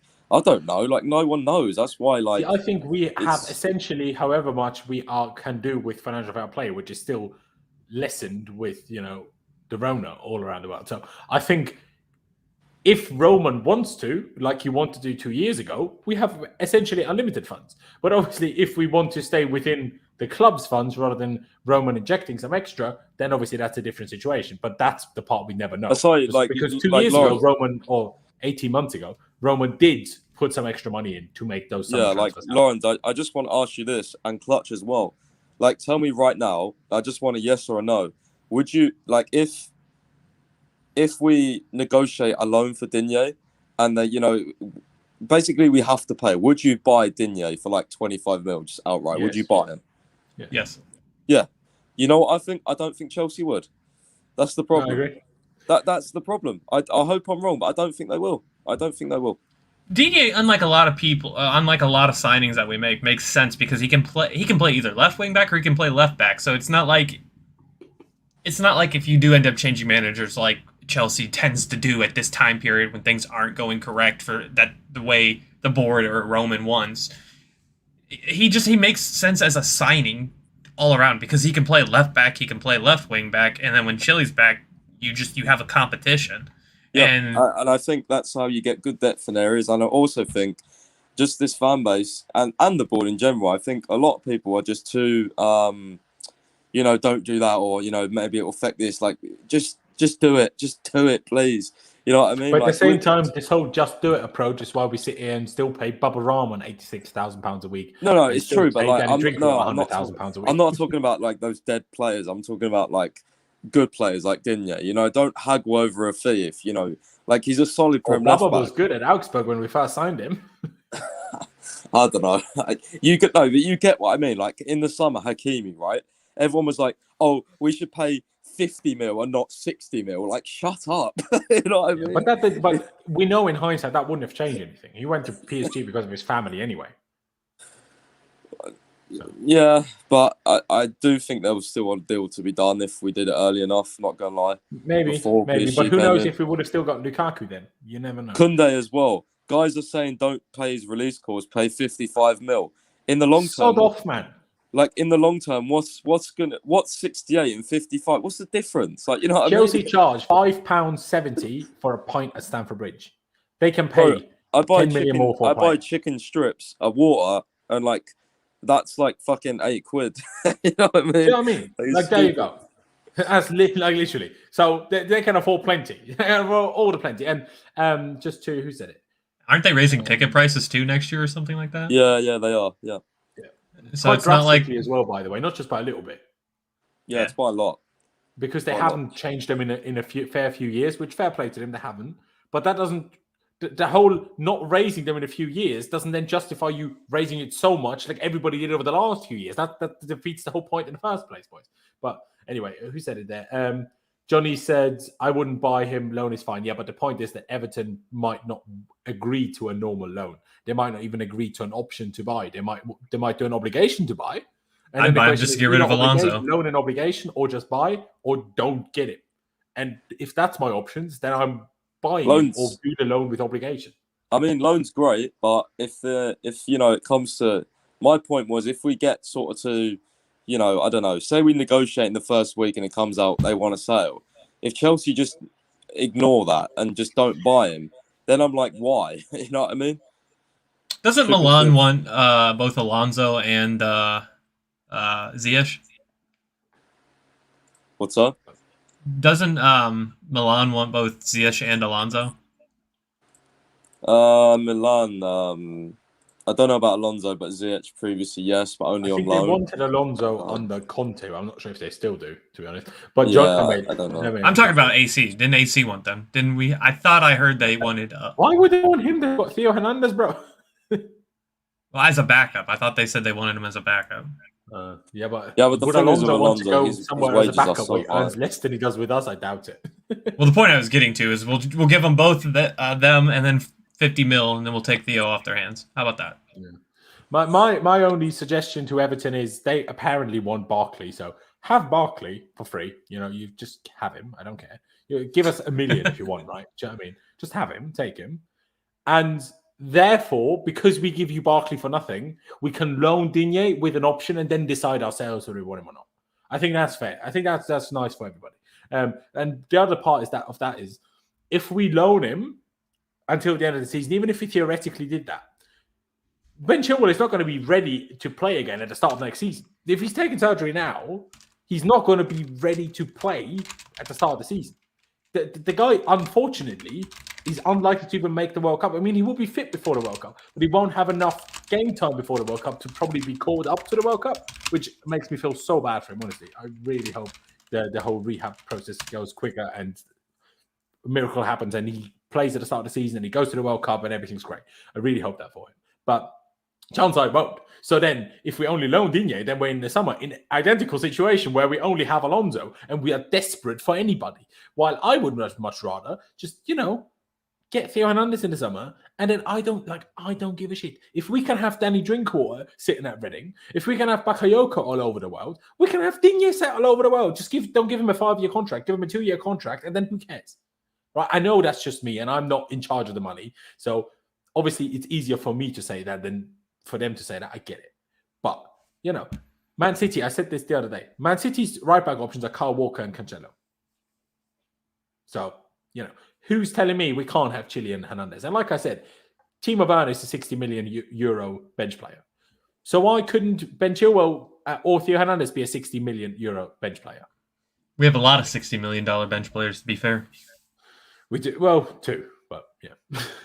Well, you got Pulisic, how about Havertz, Kepa. Oh, yeah, I forgot about Kepa. There you go, 3. Bloody hell. Mount right wing back. To be honest, I think Mount would be better right wing than both Callum and Pulisic. He has the work rate, has the legs, and he can actually cross with his right foot. But anyway, ladies and gentlemen, I think we're going to round it up here. Like I said, lovely therapy session for me. I hope it worked for you boys, and I hope it worked for you boys watching and people watching. Let me know. limit. You know, there might have been some women watching. But yeah, I think we're going to round it out here. Obviously, check out both Clutch and Pice on Twitter. Check out Pice's website as well. Always very good to keep yourself informed about the Chelsea. But yeah, it's upwards and onwards, people. It's upwards and bloody onwards, because what else can we do? 3 days off now, bloody New Year. Oh yeah, ladies and gentlemen, Happy New Year. I will tell you that on January 1st when we're set a preview in the Liverpool game. But, have a wonderful New Year's Eve. If there's wherever you are in the world and you can celebrate in the current situation, I hope you have a good evening, day, whatever. But if you haven't already and you're still here, I appreciate you.